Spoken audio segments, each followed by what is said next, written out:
Can you see what's on? Yeah, of course. Take a seat.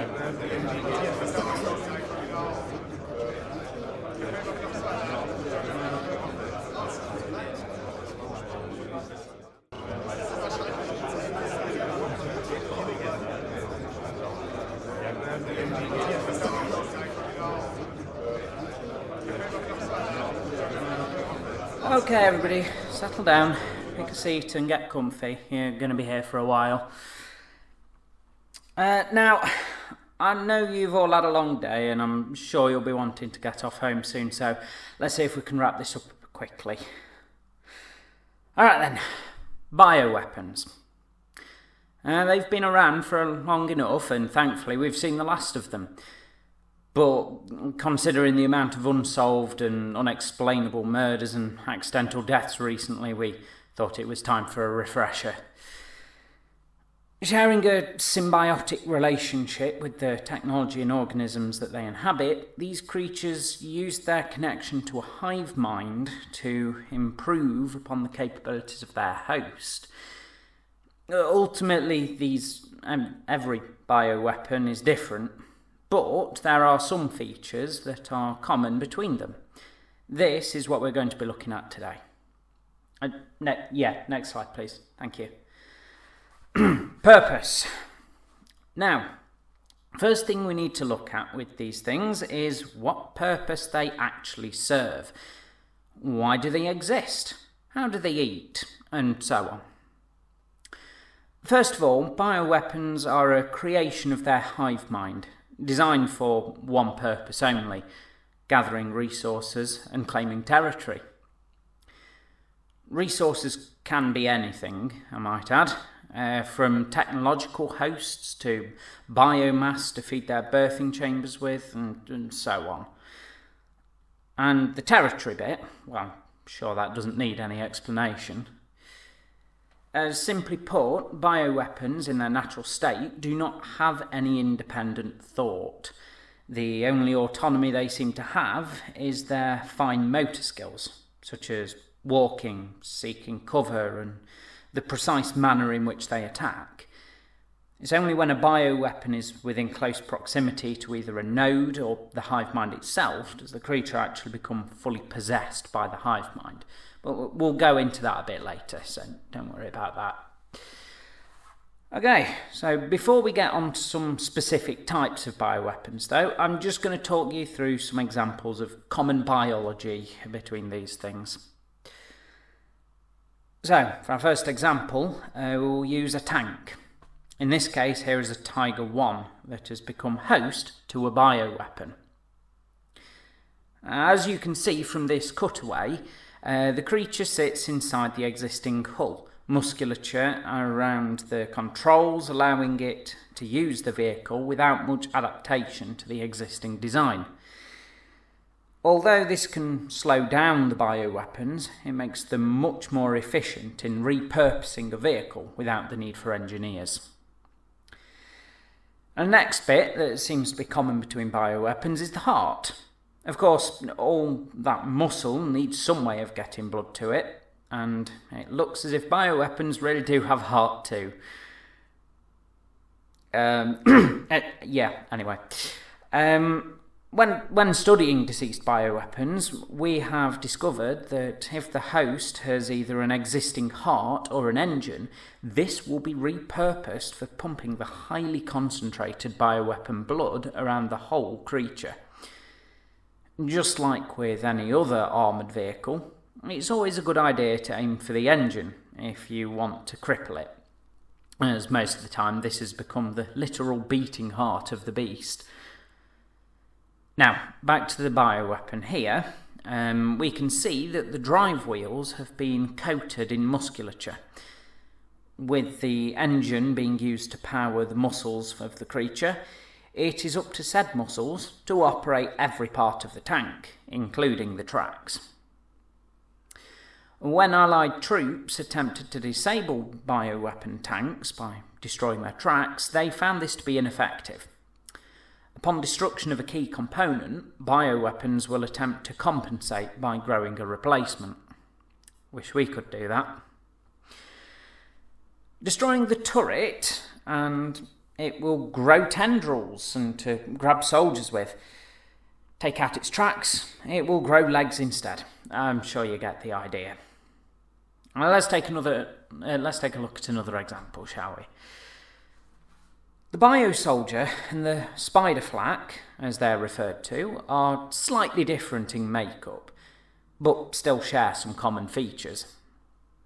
Like I said earlier, the bioweapon host will try to utilise existing organs, so a human will remain anatomically similar after infection. The heart, lungs and limb muscles are still used almost identically to before, but everything else is subject to change.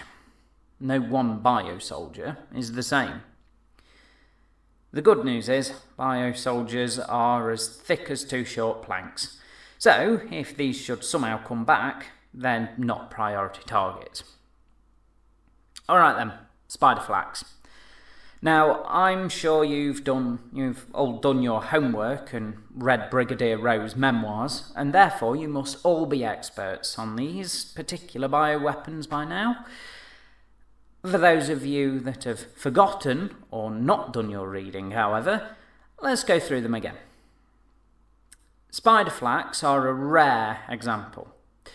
Since the technology they inhabit has no method of propelling itself, the spider flak is more biological than technological. They also possess a lot of the key evolutions that some bioweapons only have a single example of. And take the legs. These are very strong, very long, and able to propel this enormous creature between rooftops and trees.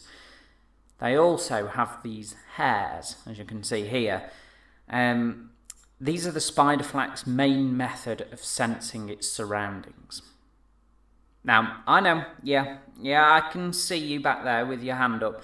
The spider flak does usually have an eye protruding from the gun shield. But since this doesn't have a very good field of view, the leg hairs are its best way to detect you. Some other creatures do have these hairs, but the spider flak seems to use them the most efficiently. Now let's have a look at the Biostuka next. I know you'll all be keen to get the spiders out of your minds. Now, the Biostukas are quite similar to most other aircraft used by the hive mind. They're more like vultures or crows, in that they'll pick on ground targets and swoop off with them. There's a few things that help them do this. Firstly, talons. For the Biostukas, their landing gear was replaced with these talons in most cases, allowing them to grab tanks, vehicles and soldiers before flying off with them. A gruesome thought, I know. Next is the wings.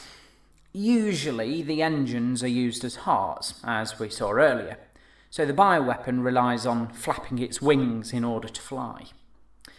They're not very stable, and a few bullet holes through those things will see that the bug comes shooting down back to Earth. Alrighty, I think we've covered everything up to now on the common biology. Any questions?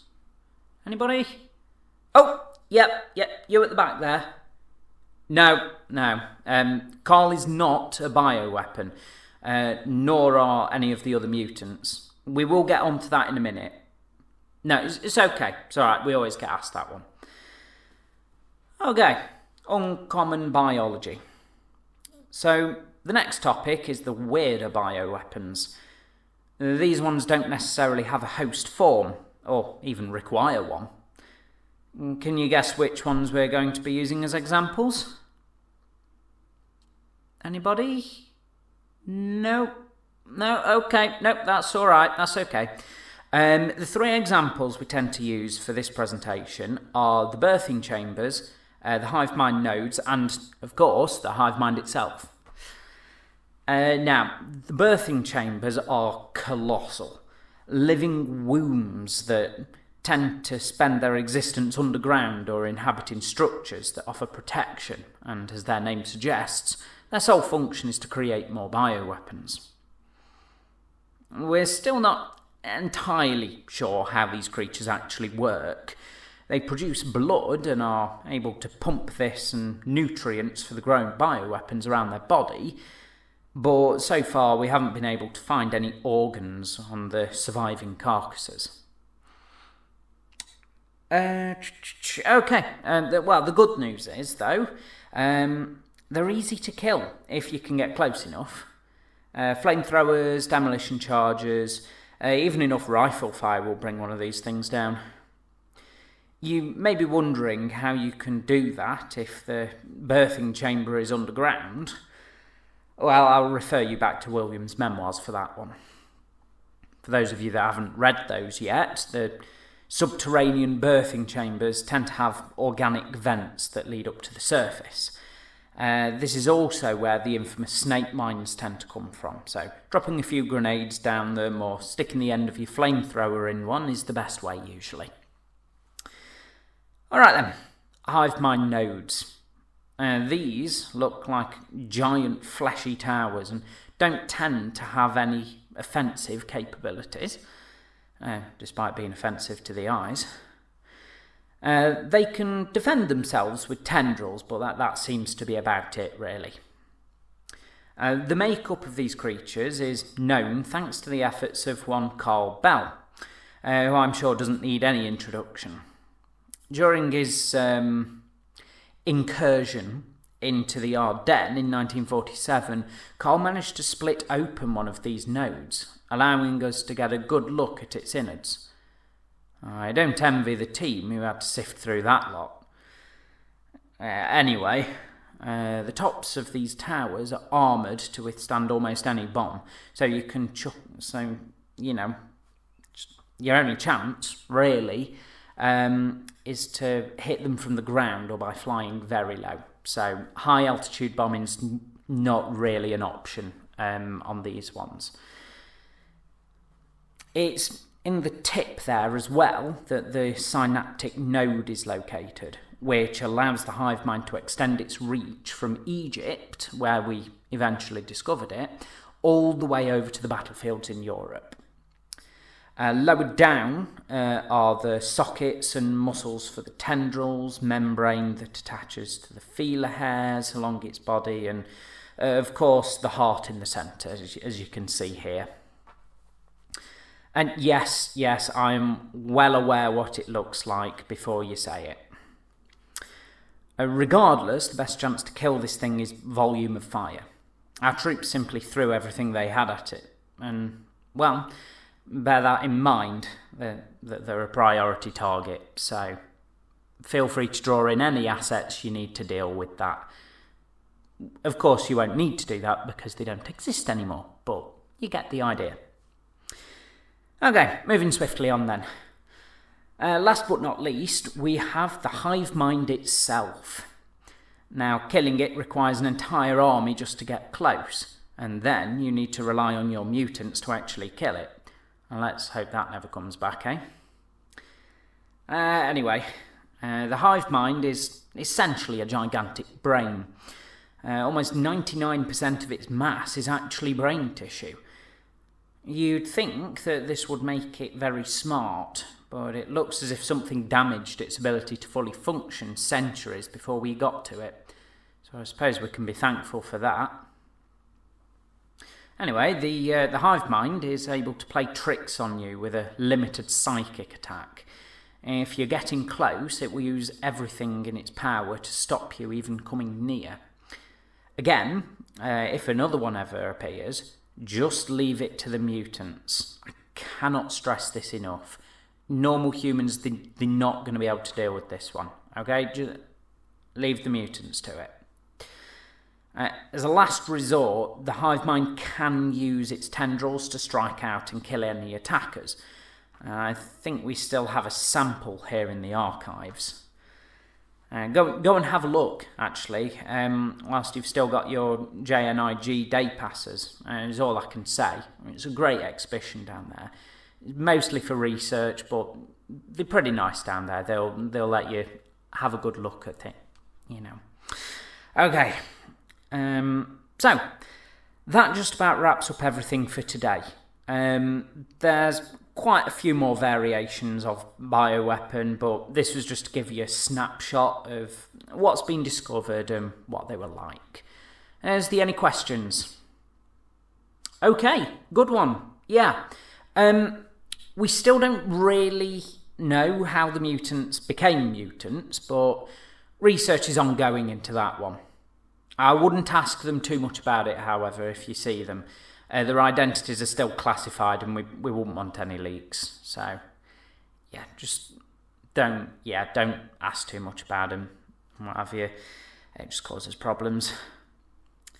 Obviously, we already have their details and monitor them, though the only one we really have to keep an eye on is Carl, for obvious reasons. That reminds me, actually, yeah. Steve, Helen and... is he here? Yeah, Jacob. You needed in meeting room 6 after this. The boss wants to update you on Carl's latest spree. So, yeah, I know.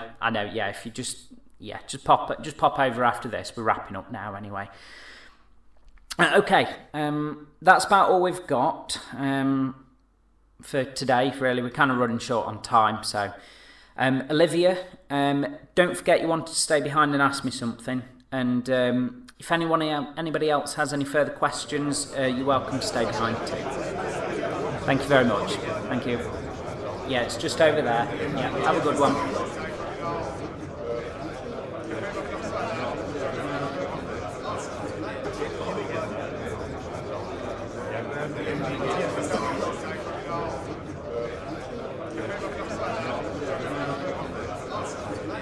So, you wanted to see me? Yes, we've got a problem, and I need you and the others with me on this one. I don't like the sound of this. Go on, Parks. They are back. Right. Private, yep. Cut the recording. Thank you.